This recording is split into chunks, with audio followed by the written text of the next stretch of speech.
Hi, so I think, can you all see and hear me? Yes, we can. Great. So, hi everyone, and welcome to my Creatively class. I'm Jessica Dance, and I'm just going to put up my presentation and we can get started shortly. Whilst I do that, if you guys have any questions throughout the class, just use the Q&A button and or like you can drop it in the chat, any questions you've got, and I'll be sure to answer it. So, let's get started. So I'm an artist, designer, and coach, and today I'm going to talk to you about how to shift into an abundance mindset. Then I'm going to help you to understand how to stop procrastinating and start taking action in your career or business. So, firstly, I think it'd be great for you all to set an intention for the workshop. My intention is to teach you how you can shift into an abundance mindset. Then I'm going to help you to understand how to stop procrastinating and how to take massive action so you can move forward in your career or business. So have a little think. What's your intention for the workshop? Would you like to have a more abundant mindset? Or would you like to walk away feeling like you're ready to stop procrastinating and start taking action? Or perhaps you just want to create a bit of awareness around your thoughts and what they create for you.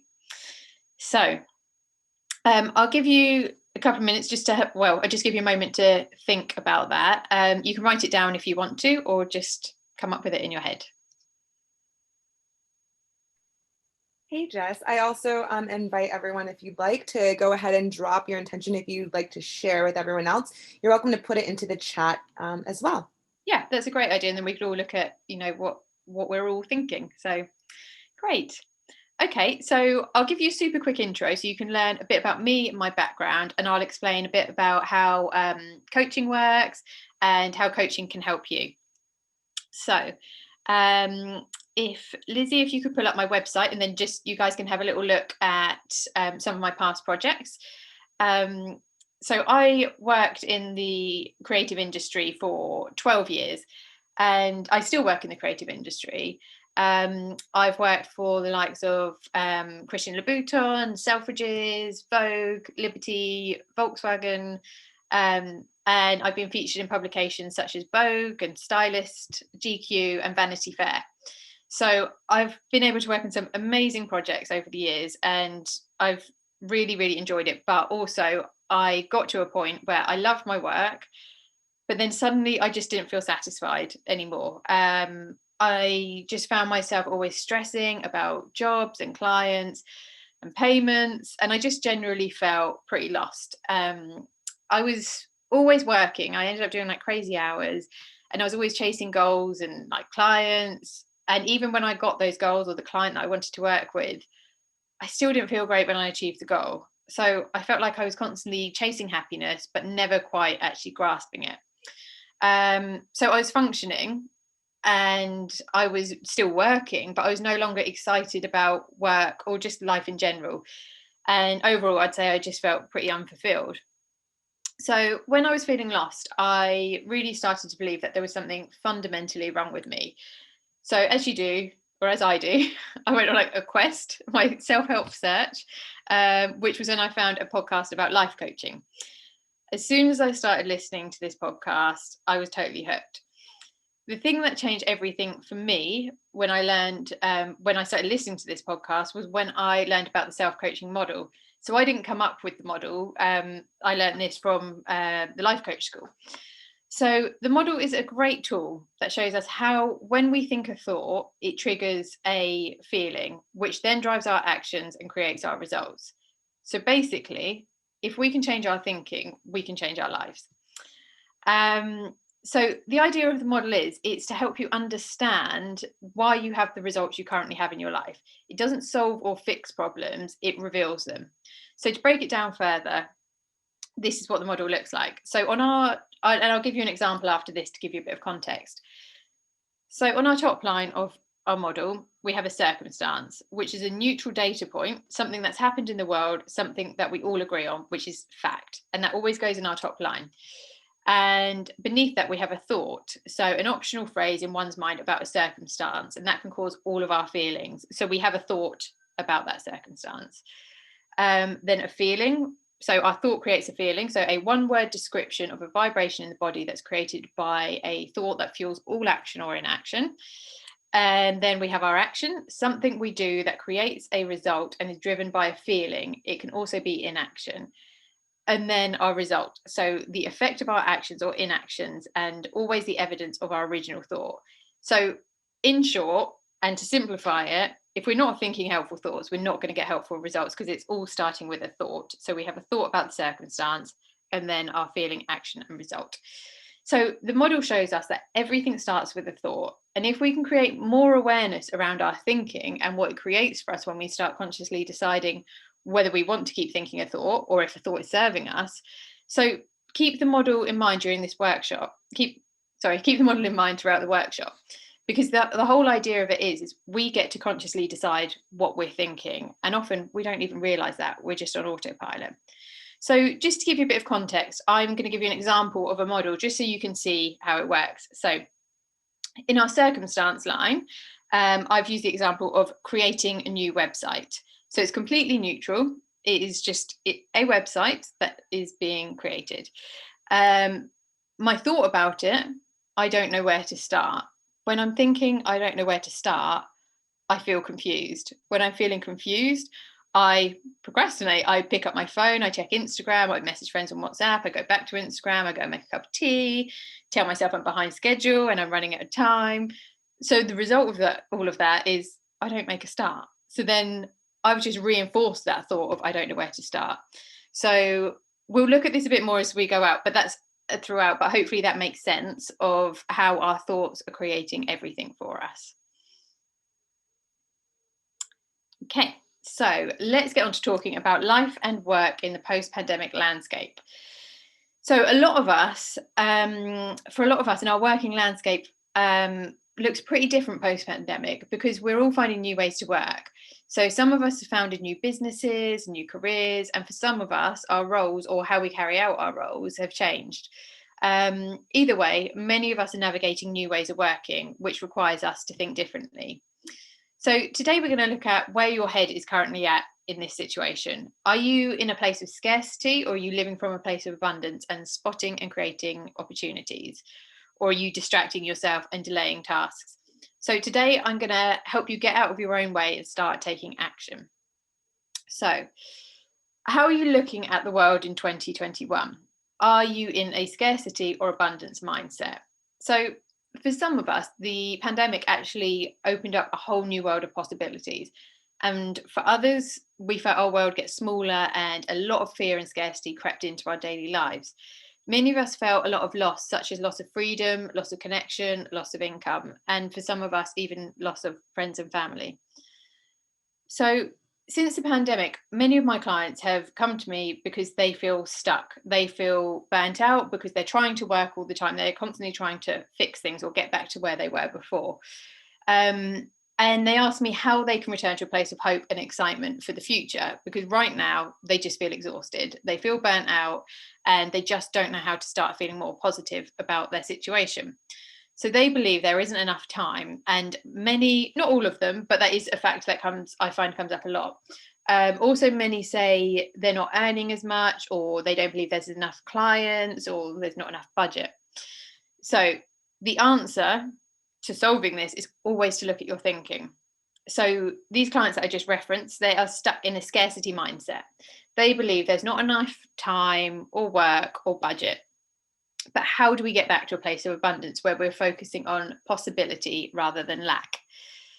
Abundance is actually our natural state of being, but sometimes, well, actually, very often, we have thoughts and beliefs that get in the way of us accessing that abundance. And before we know it, we've shifted into a scarcity mindset. And half the time, we don't even realize it.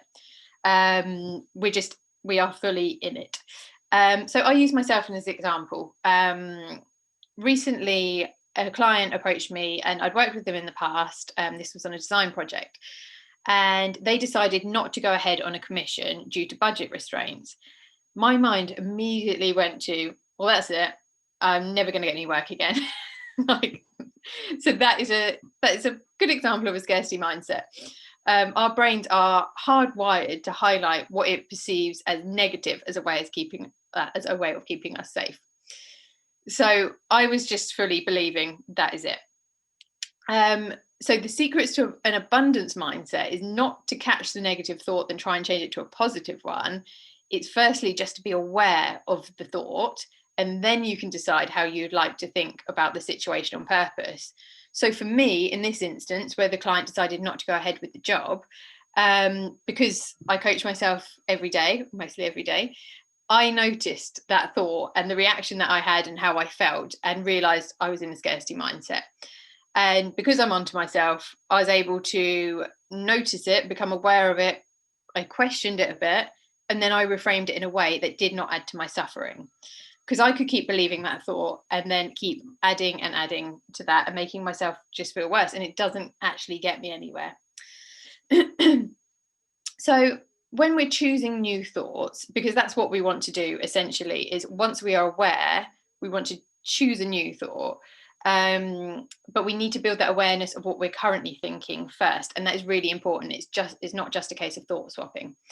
So when we're choosing new thoughts, it's important that you believe the new thought. So instead of jumping straight into I'm going to get loads of work, whereas my thought before was I'll never work again, because that felt like way too much of a leap for me. If I was thinking I'm going to get loads of work, it wouldn't have worked because I totally didn't believe it.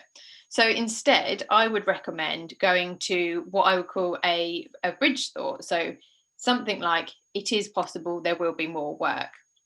And then you just keep practicing thinking that new thought, and you build your way up to there is plenty of work out there. But don't try to jump straight to there's loads of work, because it just, yeah, if you don't believe it, it never works out. And then you end up believing the other thing even harder. Like, see, I knew it wouldn't work. So an abundance mindset is not focused on the how. In this instance, I decided to believe that clients or opportunities will come in. I needed to keep taking, all I needed to do was just keep taking the next step towards the goal. So I built my awareness around what I was thinking of, there's not enough. Then I went to, it's possible there's enough, gradually worked my way up to, there is plenty of work. And then I just kept taking the next steps. I wasn't like, well, how is there going to be enough work? How is that even possible? I just made sure my mind was in the right place and kept on working and moving myself forwards. So I'll give you a personal example of an abundance mindset. So I was recently approached by an online course platform, and they asked me to teach a course on how to create miniature interiors. I'd receive an advance, and I wouldn't have to pay the advance back if the course didn't sell. However, the advance wasn't enough to cover the amount of time I was spending on the course.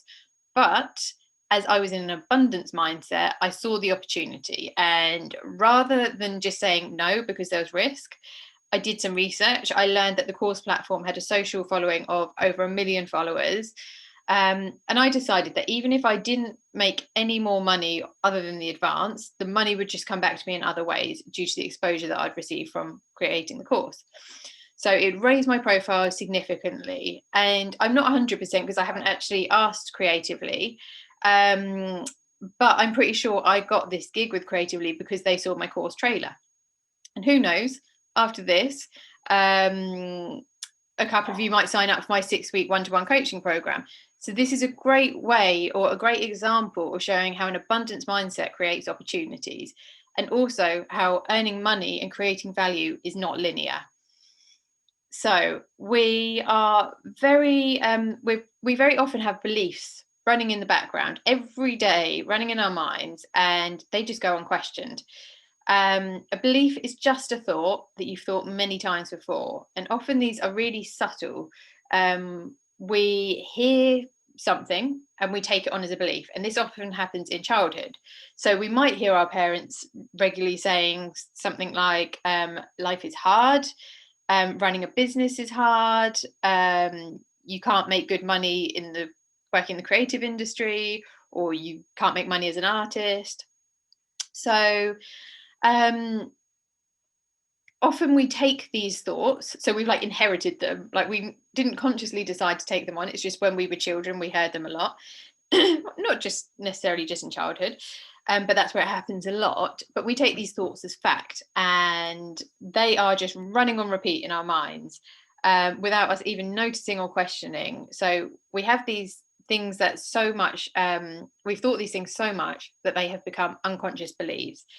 And as I said earlier, a belief is just a thought we've thought many times, and it runs on its own because we've never questioned it.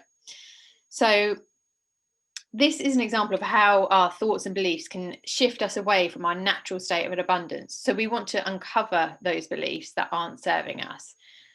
So if you're not sure which mindset you're in, scarcity is fear-based.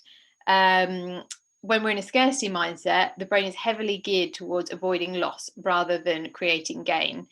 We believe that there's not enough of anything: time, money, opportunities. Basically, we feel rushed and like everything is limited. And we often make decisions that feel graspy or might be described as feeling just not quite right. Whereas an abundance mindset is where we believe there is enough of everything to go around and that everything is happening for us. So we're open to receiving, trying new things, and we're engaged with our results, but we're not attached to the results. So, excuse me.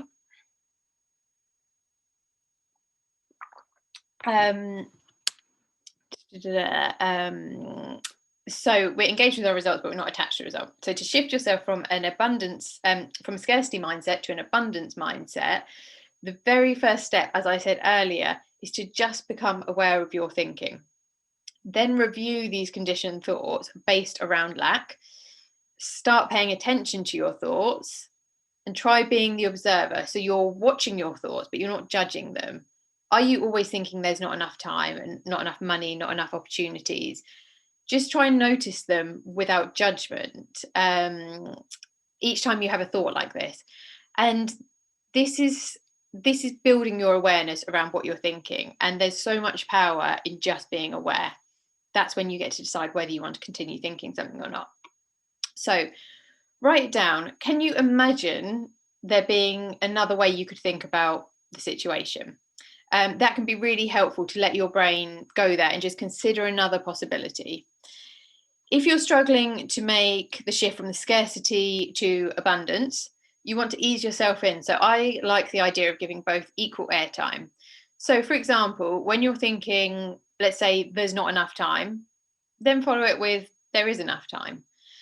When you have what you deem to be a negative thought, ask yourself, what if the opposite were true? So you're giving equal airtime. This allows your brain to consider a new possibility rather than forcing something you don't yet believe.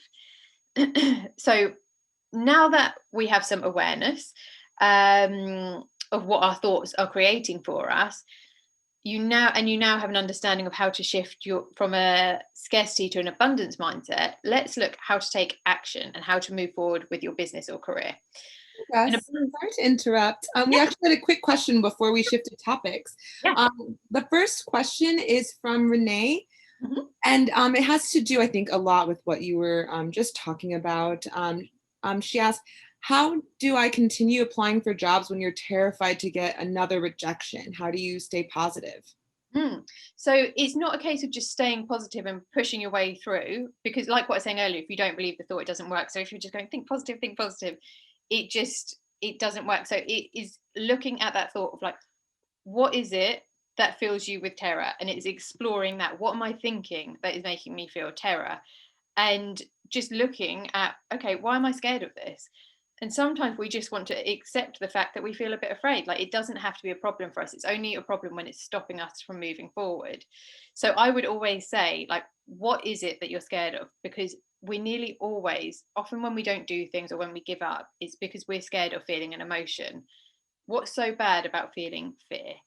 And I actually go on to talk about it later in the presentation, but how I'll talk you through like how to process an emotion, how to just sit with it and feel it and it be okay. Whereas often we end up trying to hide from it.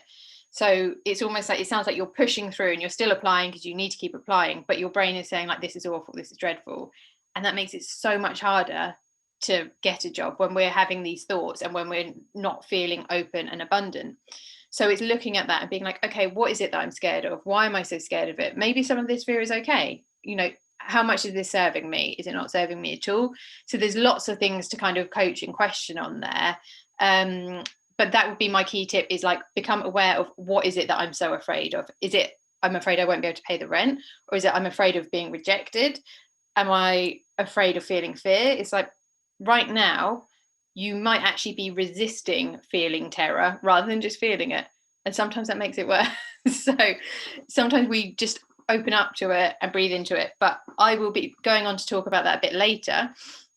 And just I will briefly touch on like processing an emotion and actually letting it be there and being okay with it, and being okay with the fact that not everything feels great, and because that is part of the human experience. Thank you so much, Jess. Okay. So now that we've got the awareness of what our thoughts are creating for us, and now you have an understanding of how to shift your mindset, let's look at how to take action and move forward with your business and career. So an abundance mindset is more than just thinking about what you want. It's also about taking action. So aligning your thoughts with your action is where the magic happens. So actually, with that question we just had, it's almost like, it sounds as if, sorry, I've forgotten the person's name that asked the question, but it sounds as if your thought isn't aligned with your action. You know, you're busy thinking about lack and loss and that you might not get the job, rather than thinking into that abundant mindset of like, this is possible, you know, this could be possible for me, this could be really exciting. So yeah, aligning that action thoughts with your actions is always key. So sometimes our mind throws us a few curveballs, and Lizzie we'll have the other slide in a moment, if that's all right. So now we're going to look at procrastinating.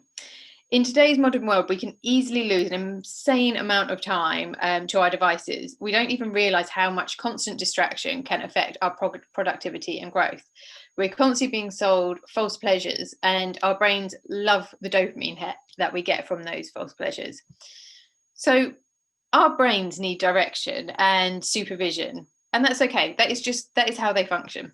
At the moment, many of us are just running on autopilot. We want to create a future and not repeat our past. So we need to make sure that we are being deliberate in our thoughts and directing our brains. So this is a simplified explanation of how our brains work, but our brain is made up of two main parts. So the prefrontal cortex, or as I like to refer to it, the grown-up brain, and the primitive brain, the amygdala, or also known to me, the toddler brain. The more decisions we can make from the grown-up part of the brain, the more positive momentum we will take towards our goals. So when we're distracting ourselves with false pleasure like shopping or social media or food, we are using the toddler part of the brain. This is where our toddler brain needs supervision from the grown-up brain. So many clients come to me saying to me they're always distracting themselves from things, and that they need to do. And they believe they have an issue with procrastinating.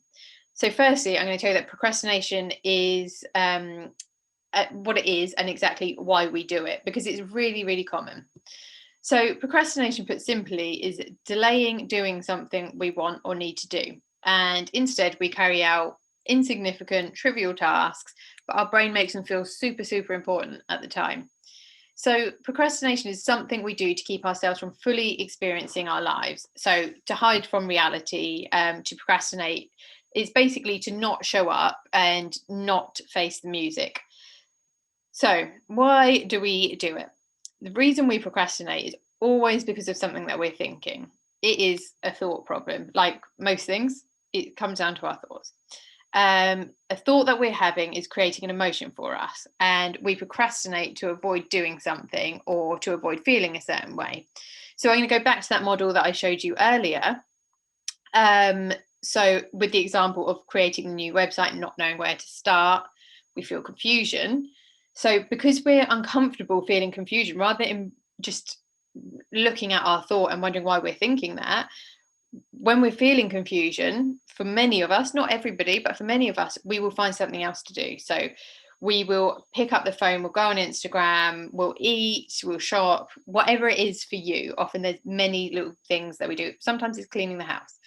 And obviously the result of this is you don't make a start. So like in this model example, we procrastinate because The reason is we think the task is going to be difficult, so we're avoiding doing it. But we think we're avoiding feeling the emotion, but we're actually not. We're just postponing it. So we spend more time thinking about what we should have done. And we're still going to feel the emotion that we're avoiding anyway, because we're still probably going to get it done. So we're just prolonging it. So we might procrastinate to delay or postpone something because we don't like the feeling we're creating with our thoughts. So, for example, if I think this is hard or this is going to be difficult, I'll then feel disheartened. And I don't want to feel disheartened. I want to feel great. So this is where buffering comes in. Often, when we procrastinate, we buffer too. So let's say we're procrastinating by doing something trivial, say folding the washing, but actually that doesn't really feel great either. So then we decide to eat something sugary or watch Netflix or go on Instagram. So we can get that quick, intense dopamine hit. So that is buffering. So our brain gets a reward and it wants to do it again and again, and the cycle continues. So procrastinating and buffering go hand in hand. This ties back to what I was saying earlier about getting that little dopamine hit. So buffering is when we use external things to change how we're feeling emotionally. So we're all wired, our brains are wired to avoid pain and seek pleasure. And when we have hundreds of companies every day bombarding us, trying to sell us pleasure in heavy doses, we do decide that these things are almost as important as survival, because the dopamine hit we get from false pleasure, because it feels like the most important thing ever.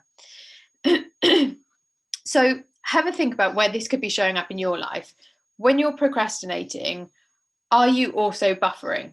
Are you distracting yourself? Are you overeating or drinking or Facebooking rather than doing the task that will move you forward in your life or your career? So both are avoidance techniques. The key difference is that buffering is not used to just avoid, but it's also used to change your feeling from a negative to a positive one. So if you want to understand whether you're buffering in a situation, especially one where you're doing something you didn't plan to do, stop doing the thing that you're doing and see what comes up for you. So let's say it's picking up your phone. If you stop checking your phone every few minutes, how do you feel? Do you start to feel anxious? What is it that you're thinking that's causing you to feel anxious? Remember, there'll always be a thought there. So we never feel anything without having a thought first. So whatever that feeling is, try and drop into it and see if you can figure out, what am I thinking that is creating this emotion for me? So ask yourself, what could I be trying to avoid feeling by doing this thing? So picking up the phone, drinking, eating. How am I seeking pleasure so I can feel better than how I'm currently feeling? And again, it's bringing that awareness to it. So the key to stopping procrastination and buffering is to discover what thoughts and feelings lead you to take the action of procrastination and buffering. The only reason anyone does anything is because of how we think it's going to make us feel. So we can feel positive emotions, or we can avoid negative emotions. Then it's to notice what it is you're trying to avoid by procrastinating. The answer will always be an emotion. So what is so bad about the emotion? So I'm just going to explain a little bit about, and this is what I kind of referenced quickly earlier, explain a little bit about what an emotion is, because often we don't understand what our emotions are. So an emotion is just a vibration in your body. And when you believe that you can handle any emotion and that it will pass, we can start taking action and stop running away from our responsibilities. It actually only takes about 90 seconds for an emotion to cycle through our body if we allow it.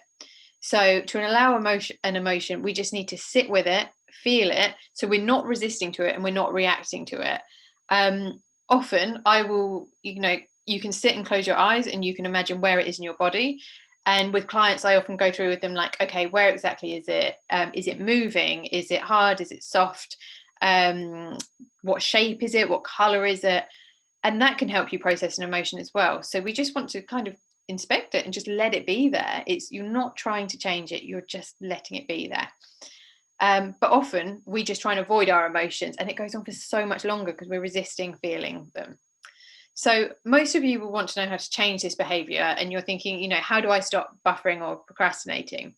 So the first step is, as I said earlier, is to become aware of your thinking. Look at your thought and the feeling it's creating. Then keep asking yourself questions such as, Why am I choosing to think this? Is it even true? Ask yourself, what am I choosing not to feel here? And why am I choosing to buffer with procrastination instead? Do I want to keep thinking this? Like, you can ask yourself anything. The idea is you just get really curious with what's going on in your head. So you're not judging. It's approach it with a with fascination. So it's like, oh, why would I think that? And so just make sure it's not like, oh God, why would I think that? So offer yourself compassion in this process. Just know that it's your brain's way of trying to be efficient, and it's trying to avoid the pain of what you want to create. So it's actually doing its job perfectly. It just isn't serving us right now because there's actually no real danger. Well, for probably most of us, there actually isn't. Obviously, in some instances there is, and that's different. Our brain's then doing its job. So all the small actions and decisions that we make every day lead to our big successes. So eventually you can enjoy the compound effect of all those seemingly insignificant daily tasks that you've been avoiding. So if we're open to delayed gratification, that is, so we need to know that we can do the work now and we are going to reap the reward in the future. If we learn to manage our minds, we can choose not to give in to false pleasure, and instead we can sit with the discomfort and know that it's okay. We can do the work anyway, and we can achieve our goals. So the discomfort is not a problem. Often many of us are believing that we should feel happy all of the time. So when we procrastinate and buffer, it's usually because we're sold an idea that we should be happy always. So as soon as we do something new or difficult, sometimes outside of our comfort zone, we think, well, this feels bloody terrible. Like, something must be going wrong here. I shouldn't feel this way. But that's not necessarily true. And that's when we distract ourselves and buffer. So we're always trying to seek a way to be happy more of the time because we feel entitled to it. However, so the human experience is a balance of positive and negative emotions. And if you believe this concept, so 50% positive, 50% negative, you will end up feeling way less negative about the negative because you're accepting the fact that we don't have to feel wonderful all the time and that this is part of the human experience. We often end up arguing with reality. So when we think we should just experience 100% positive emotions, when we have a negative emotion, but we believe that we should be 100% positive, we start blaming ourselves for not being positive and putting more pressure on ourselves as if there's something wrong, which is usually just when we give up and procrastinate. So think about how much growth you could experience if you are open to allowing the full spectrum of feelings you'll experience as a human. If you sit down to do some work and it doesn't feel amazing, but you know that it's okay and that it's the price of growth, think how much more you could get done.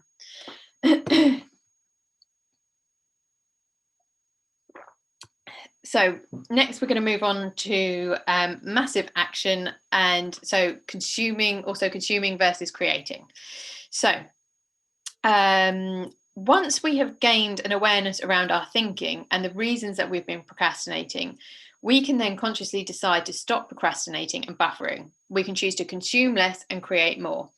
So with your new understanding of this, you will hopefully be willing to feel discomfort because we understand that this is the price of growth. This is when you can move into massive action, but sometimes we get stuck in passive action. So I'm going to explain to you what massive and passive action is. So massive action. Massive action is when you decide that you are going to keep taking action until you hit your goal. And this includes the process of anticipating obstacles and being open and willing to fail and willing to try again and fail again and take more action and do it wrong and try again until you reach your goal. So you're not stopping for any reason until you hit the goal that you've intended to hit. No matter how long it takes, you keep going. So that is massive action. Also, to take massive action, you need to be willing to fail. So it's accepting you might fail and that that's okay and that it means nothing about you. That's kind of another bigger topic, but I do have on my website on the homepage a free workbook called Fail Hard. So if that's something that you're interested in learning more about, go check that out. So on the flip side, there is passive action. So passive action is when we are constantly consuming. It can feel really, really productive because we're reading, we're researching, we're taking classes, all of which can be helpful, but only if we put what we are consuming to use. So think of it like eating. So eating is great. It sustains us, it keeps us alive. But if we keep eating and not using that food as fuel, we end up overweight and unwell. So it's all about balance. That's not to say we shouldn't consume information, but the point is, once you've consumed the information, go and create, go and do something with it, and do not overconsume. So many times we get stuck in this cycle of consuming content, but we're not actually doing that much to reach our goals. We're just researching, tweaking, learning, which all feels super productive. But then if we stay here too long without action, it just becomes a way of keeping us stuck from doing the work that we want to do. And that work is the work that feels scary. And that's the work that will actually move us forward. But right now it's kind of comfortable because we feel like we're doing something, but we're kind of keeping ourselves stuck. So I'll let you into a secret. You will never feel ready. So many of my clients come to me for this reason. They say they keep researching, they're researching the job role, they're launching the business, but they're not taking action. And they're just not taking that leap because they believe they should feel ready before they do so. But you're never going to feel ready because what you're doing is something new. So you just need to take the leap and have that self-trust and trust yourself to feel any emotion on the other side, whether that is fear, excitement, anxiety, whatever it is. You just need to be willing to open up to it and know that you're going to have your own back, whatever that feeling is. So again, it's about embracing that discomfort and knowing it might not feel amazing the whole time, and that is okay. So that's the difference between massive action and passive action. So when we decide to take massive action, it's important to know that failure is always going to be a part of the equation. And just a side note that I really like, I like to think about Thomas Edison's response to a reporter's question. How did it feel to fail 1,000 times? And Edison replied, I didn't fail 1,000 times. The light bulb was an invention with 1,000 steps. So I really like that one because often we make failure mean, that's it, it's over. But if we can look at it like it's just part of the process, this means nothing about me. So somebody that was asking about the job earlier, it's like, well, what if that is just one of the steps to get the dream job that you want? It's all part of the process to get to the result that you're hoping for. So how do you start taking massive action? So the simple answer is by managing your mind. As I said at the start of the talk, everything starts with a thought, and the brain is going to continue thinking whether you manage it or not. So those thoughts are going to create emotional states that will drive our actions at work, at home, at play. And as I was saying, when we think about the model, it's creating our results. Our thoughts are creating our results. So if you feel depressed at work, you'll create different results to if you have a positive mindset. For example, if you're curious at work, you will have different results to if you're just diligent. So ask yourself, what are your most common thoughts when it comes to your job or your business or your goal? What 3 feelings do those create? And do they fuel you to do the work that you want to do? If not, you must transform your thinking. So the work of aligning thought with your end goal is essential. I'm not just saying keep saying affirmations, but instead it's about being real and working on your beliefs. Is there a way for me to think about this that I really believe that fuels my work? So you can achieve anything you put your mind to if you're willing to do the mindset work. So if you create a goal, then you align your thinking. So you work on your beliefs and you create new beliefs. And then you take massive action to create evidence to prove that it is possible. So you must be willing to fail and you must be willing to keep going. If you want to produce a lot in a short amount of time, you also need to become good at planning and following through on your plans. As we talked about earlier, we want to learn how to be uncomfortable and do what needs to be done anyway. Discomfort is the currency to fulfill our dreams. So be uncomfortable on purpose. You have to trade temporary discomfort for long-term discomfort. And when I say discomfort, I don't mean like beating the crap out of yourself and being unkind to yourself. We want to work with ourselves with compassion and we want to speak to ourselves with compassion. That is how we get results. But it's knowing when we're procrastinating and buffering and just telling us that making excuses. We know when we're doing that. So yeah, I'm not saying talk to yourself badly or anything like that. Not at all. It's just knowing the discomfort that comes up when you think, oh, this is going to be difficult. That's all right. So you're going to experience temporary discomfort now while working to achieve your dreams anyway, or you're going to experience discomfort in the long term when you don't achieve your dreams. It's the only trade that makes sense when you have big dreams and goals. So to summarize, we've covered a lot today. In this lesson, you have learned how to shift from a scarcity to an abundance mindset, how and why you've been procrastinating, how to stop, that life is 50-50, positive and negative emotions, and how to allow yourself to feel discomfort and take action anyway. So when we stop focusing on lack and start taking action, we start living a more authentic life. You start seeing what exactly is going on in your mind, and this is what the model is for. When we're aware of our thinking and we're conscious of our thoughts and we evaluate patterns in a way that motivates so much change and so much growth, and in the process we get to know ourselves in a much truer, deeper way.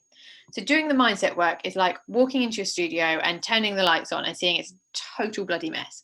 The easiest answer is to turn the lights off so you can't see the mess anymore. Essentially, the issue isn't going away, you just can't see it. So our emotions don't just go away. We pretend they're not there, but they are actually there for a reason. All emotions are important information. They're like little messengers. They all have a cause, and we need to turn the lights on in order for us to grow and achieve our goals. So, questions? Hey, Jess, thank you so much for such incredible information. I know you and I have been working together at length for a couple months now, and still, I'm sure there's just so much information that our audience just took in. I know I learned a lot just from this 45 minutes alone. We do have a couple questions from folks. I'll go ahead and just so everyone knows, this is Jessica's Instagram and Creatively's, as well as her website if you guys want to learn more. But I'm going to go ahead and pop out of the presentation so that we can get to questions. Great. So feel free, you guys, to drop them into the chat or drop them using the Q&A button as well. We would love to hear from you, but we have a question here from Janae, and she asked, what's your favorite part about teaching this work?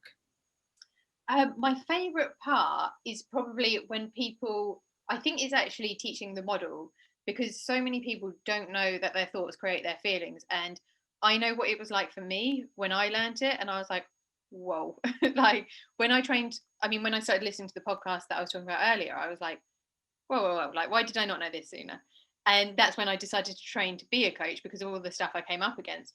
And as I was learning it, I was like, this is amazing. And then I started coaching clients one-on-one and seeing that they had the same response too. And the best thing is like, although I'm not attached to my clients' results, it's awesome to see that they're like, oh yeah, this changed my life. I can change my thoughts, because it's so empowering. And I think a lot of us think whatever goes on in our head is that's it and we can't change it. And as soon as you see somebody like have that light bulb moment of like, oh, I can change this is optional, I'm creating this, and just it is a very empowering concept. And yeah, I think it just changes a lot of people's lives. So I think that is one of my favorite things. Thank you. We have a question from Robin. They asked, how do you balance being and doing all the things? Art, coaching, mindset work, etc.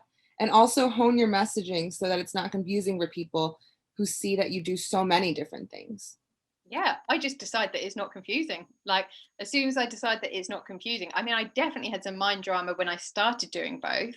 But I coached myself through it, and it's like, well, these are both parts of me. And I was like, what is confusing about it? These, we're multifaceted human beings. We all have different interests and different businesses and hobbies and things like that. And I was actually originally going to totally separate out the two. And I just thought, no, I think there's actually so much value in the fact my journey in the creative industry and the struggles that I came up against that I now can totally handle due to learning and coaching. That it's like, I think that is actually, there's a lot of value in part of my story. And I didn't want to like package it up and pretend like, oh, I just do coaching or I'm just an artist. And it's like, I think, that's all part of my story. And I think that is really important for people to kind of see and understand. And when I was like doing my website and things, I was just like, I just decided it wasn't confusing, because when we think this is confusing, that's normally when things end up being messy, because we haven't committed to any decisions and we're kind of spinning in overwhelm. So yeah, just decide that it isn't. That's such a great answer. Thanks, Jess. I know everyone feels the dread of, oh crap, gotta start a website, gotta update my portfolio. But yes, once you do it, it just feels so much better. Another question we have is from Judelis. They asked, they said, this class is very interesting. Thank you so much. My question is, what is the best way to educate younger creatives, perhaps teenagers, high schoolers, college students, on how to have an abundance mindset for this demographic specifically? I think, again, it is making them aware of what they're thinking right now. So a lot of people want to skip this bit because it's like not as, sorry, I don't know if you can hear my dog. A lot of people want to skip this bit because it's like, oh, I don't really want to know what's going on in there. But we can't decide to think something new until we know what's going on right now. So explore what's going on in there and question why. So did that answer your question? You're saying what's the best way to teach it? Yeah, it was more like if there's any specific advice for having an abundance mindset for those who are younger and more so just starting out in their career. Yeah, and I think it is, I would say, yes, it's being aware of your thoughts, but also believing that there is enough out there, because often we're sold this story of like the creative industry is really hard, it's really difficult, it's stressful and all of that. So it's like, I love the equal airtime thing, because if, especially, I think it doesn't even matter your age, if you really believe something, you bloody believe it. So starting with the equal airtime of like, okay, say for example, like the fashion industry is really difficult to like break into, if that's your thought, is like just practicing those thoughts of like, the fashion industry isn't really hard to break into, and putting them both there and letting your brain just look at them both. You haven't even got to do anything with that. And it just creates a bit of possibility. So I think that's always a really nice one to start off with, is just giving equal airtime. So you have a thought, okay, how else could I think about this? What's the opposite? Because often we'll go straight to negative. Thanks, Jess. Our last question is from Catherine, and or actually we have two more.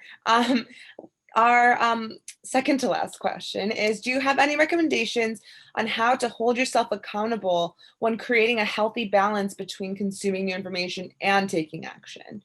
Yeah, just decide ahead of time. So we make better decisions when we decide ahead of time. So rather than sitting down at your desk and going, I'm going to study today and I'm going to study all day today. Do it the day before. We make better decisions and we plan with our prefrontal cortex if we do it like a day in advance. So my scheduling for the week, I will do the whole week in advance because I'm using a different part of my brain. Whereas when we're in the moment, you quite often will end up going, and I know I do this, like, oh, I'll just do a little bit longer on this. But if we do it ahead of time, we are thinking about our future selves. We're not in the moment. So we're using our prefrontal cortex, our grown-up brain. So do it in advance, and just also be reasonable with yourself of what do I think is reasonable. But yeah, don't do it in the moment. That's my advice there. That's amazing, and I hadn't thought about it that way. So that's good for me to note that as well. Our last question is from Shayna, and she asked, "Do you have any advice for overcoming imposter syndrome and using that as an excuse to not take action?" And I think so many people have been, talking about imposter syndrome. So I'm Yeah. sure this will be Well, a good firstly, great awareness that you can see that you're using it as an excuse. I mean, that in itself is really good. That's a really good starting point, because so many people don't realize that that is an excuse and it's keeping them stuck. So if I was coaching you, I would ask, why do you feel like an imposter? Where is that coming from? And we would explore that, because that's where the answer will be. So I would say to you, go away, have a look at, sit down and have a little think about, okay, why do I feel like an imposter? What part of this, what am I thinking that is causing me to feel imposter syndrome? Because there's going to be something there which is causing that. So explore that and get really curious with it. It's like, what is the thought there and why? Because often we might sell ourselves a lie, something like, because I'm not experienced enough. And then it's like, why do I think I'm not experienced enough? Like, is that true? And then when we explore that, and it's like, well, actually, I've got a degree and I've done this and I've done that and I worked for this person. Half the time, it's like, actually, we are experienced enough. So, but that's often like why I work with clients, like as a coach, because sometimes when it's ourselves, we'll just be like, no, just because I'm not. So sometimes it's better when you've got a coach in front of you to pick it apart. But I would say get super curious with it and just question, are those things true? And also, like, okay, so you do feel like an imposter. So what? So what? Sometimes we need to go to the worst case scenario and actually kind of go like, oh yeah, if I apply for this job and I feel like an imposter, can I just be okay with that? You don't have to be okay with it, but is that an option? So it's just exploring all these different avenues, and you're kind of slowly kind of teasing at the issue and just looking, what is the thought that's creating that? All right, Jess, I think that's it. But thank you so much for your incredible presentation and all of these responses to our community's questions. Jess, if you want to just repeat where they can find you Yeah, and your and if they want to learn more about your coaching as well. yeah, sure. So my Instagram name is Jessica Dance underscore maker. And my website is jessicadance.com. If you're interested in me coaching you one-on-one, I have space at the moment. And if you email me on hello@jessicadance.com, and I will get back to you. Or if you've got any questions, send me an email. And yeah, I will come back to you on that. All right. Thank you so much, Jess. No worries. Thanks so much, everyone, for coming.